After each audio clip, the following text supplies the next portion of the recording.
Welcome to my YouTube channel. हमेशा की तरह यूजफुल टिप्स के साथ आज की वीडियो शुरू करते हैं अपनी पहली टिप्स। फ्रेंड्स, मेरी पहली टिप होने वाली है इस तरीके के हॉट केस को लेके। जब भी हम इसके अंदर अपनी रोटियों को रखते हैं तो आपने देखा होगा कि रोटियां रखने के बाद जब हम टिफ़िन को बंद कर देते हैं तो इसके अंदर जो है इस तरीके से मॉइस्चर इकट्ठा हो जाता है। ये देख रहे हैं आप। अगर हम इसके अंदर कुछ नहीं रखते तो इस तरीके से मॉइस्चर इकट्ठा हो जाता है और आसपास पानी इकट्ठा हो जाता है, जिसके कारण क्या होता है कि जो हमारी नीचे वाली रोटी होती है ज़्यादातर वो गीली हो जाती है। तो उस कंडीशन में हम ज़्यादातर क्या करते हैं, इस तरीके की कोई भी कटोरी का या बाउल का इस्तेमाल करते हैं और उसके ऊपर रोटियाँ रखते हैं। लेकिन उससे क्या होता है कि रोटियां उसके ऊपर आ तो जाती हैं लेकिन उसका बैलेंस जो है सही तरीके से बराबर नहीं बन पाता है। तो उसके लिए आप इस तरीके की कटोरी का ना इस्तेमाल करके आप अगर अपने घर पे रखे हुए इस तरीके के स्टैंड का इस्तेमाल करते हैं तो वो ज़्यादा बेटर रहता है, क्योंकि इस तरीके के स्टैंड जो है थोड़ी सी हाइट पे भी होता है।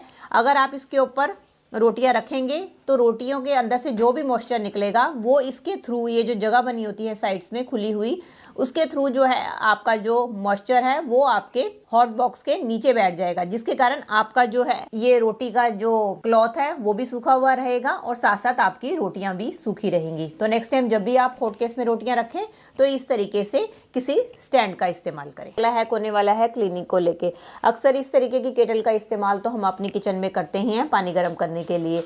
तो क्या होता है कि जब हम किचन में काम करते हैं तो हमारे चिकने हाथ, कभी गंदे हाथ इस केटल के ऊपर लगते रहते हैं, जिसके कारण हमारी केटल जो है बाहर से अजीब सी चिपचिपी और गंदी हो जाती है। तो उसको हम कैसे इजीली क्लीन कर सकते हैं, उसके लिए आपको इसको पानी में धोना नहीं पड़ेगा, क्योंकि अगर हम इसको पानी में धोते हैं तो ये इसके ख़राब होने के चांसेस बने रहते हैं, क्योंकि इसके बैक साइड पे इस तरीके का एक पॉइंट बना होता है जिसके ऊपर हम अपनी पावर सप्लाई देते हैं। अगर इसके अंदर पानी चले जाए तो हमारी पूरी केटल ख़राब होने का डर रहता है। तो इसको हम बिना धोए कैसे क्लीन कर सकते हैं, तो चलिए मैं आपको बताती हूँ इस टिप में। उसके लिए आप लें टूथपेस्ट और उसको अपने ब्रश के ऊपर लगाकर धीरे धीरे हमें इसके चारों तरफ रगड़ देना है।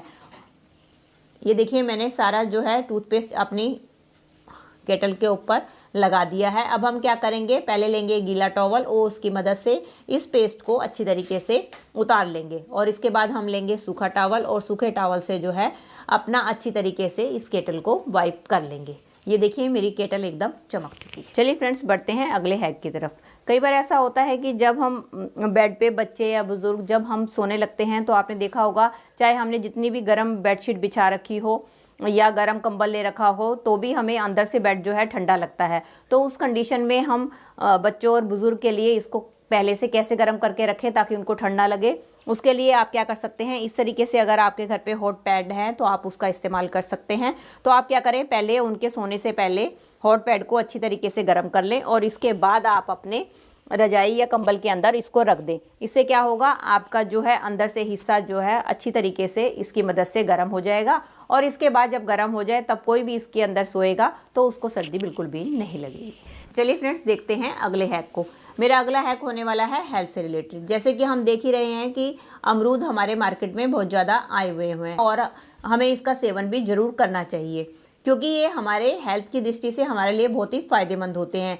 इससे आपने देखा ही है कि हमारी कब्ज़ की समस्या तो दूर होती है और साथ में ये हमारे डाइजेस्टिव सिस्टम को भी इम्प्रूव करने में मदद करता है। सिर्फ अमरूद के ये फ़ायदे नहीं हैं दोस्तों, अमरूद का एक जो मेन फ़ायदा है जो मैं आपको बताने वाली हूँ विंटर्स के लिए, उसको जानने के बाद आप सर्दियों में अमरूद का सेवन जरूर करिएगा, क्योंकि इसका मेन फ़ायदा ये है कि सर्दियों में आपने देखा होगा अक्सर हम सर्दी, जुकाम या खांसी से परेशान होते हैं। तो उस कंडीशन में अमरूद हमारे लिए बहुत ही फ़ायदेमंद होता है। इसके लिए आपने लेना है एक अमरूद और उसको अच्छी तरीके से आपने धो के क्लीन कर लेना है और उसके बाद हम इसको जिस भी आपने साइज़ या शेप में काटना है उस तरीके से काट लिया। अब हमें इसको कैसे यूज़ करना है जिससे कि है हमारी खांसी में हमें फ़ायदा पहुँचाए, उसके लिए इसके ऊपर अब हम लगाएंगे थोड़ा सा काला नमक।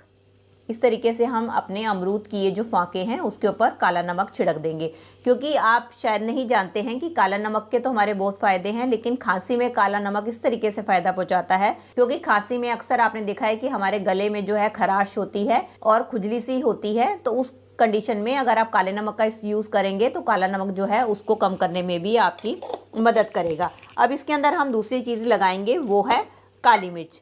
आप सब जानते ही हैं कि काली मिर्च की जो तासीर जो होती है वो गर्म होती है और अगर हम सर्दियों में अमरूद के ऊपर डालकर हम इसको खाएंगे, एक तो ये हमारे अमरूद की तासीर को गर्म कर देगा और दूसरा ये है कि काली मिर्च जो है हमारे गले में जितने भी दर्द होता है, इन्फेक्शन होता है या गले में किसी भी टाइप की कोई प्रॉब्लम होती है उसको दूर करने में मदद करती है। तो इसलिए आप सर्दियों में अमरूद का सेवन जरूर करें। दोस्तों, कड़कड़ाती ठंड में जब हमें बर्तन धोने होते हैं तो हमें बहुत दिक्कत आती है क्योंकि पानी बहुत ज़्यादा ठंडा होता है।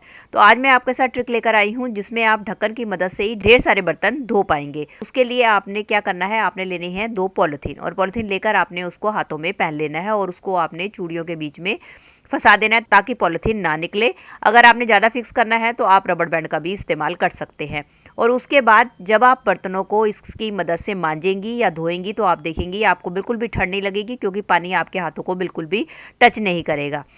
और दोस्तों, जब भी हम बर्तन को धोने के बाद इस तरीके की टोकरी में रखते हैं तो आपने देखा है कि इस टोकरी की हाइट काफ़ी कम होती है, जिसके कारण हमारे बर्तनों का पानी ड्रेन नहीं हो पाता और हमारे बर्तन गीले बने रहते हैं, जिसके कारण उसके ऊपर काफ़ी सारा डस्ट चलता चला जाता है और हमें बर्तनों को बार बार धोना पड़ता है। और ठंड में आपको पता है बर्तन धोना काफ़ी डिफिकल्ट होता है। तो आपने क्या करना है, उसके लिए लेने हैं इस तरीके से ढक्कन और ढक्कन लेके आपने टोकरी के नीचे चिपका देना है। इससे क्या होगा कि आपकी टोकरी की हाइट थोड़ी सी बढ़ जाएगी, जिसके कारण पानी बहुत ही आसानी से ड्रेन हो जाएगा और आपके बर्तन सूख जाएंगे, जिसके कारण उनको आपको ठंड में बार बार भी मांजना नहीं पड़ेगा और आपको ठंड भी नहीं लगेगी।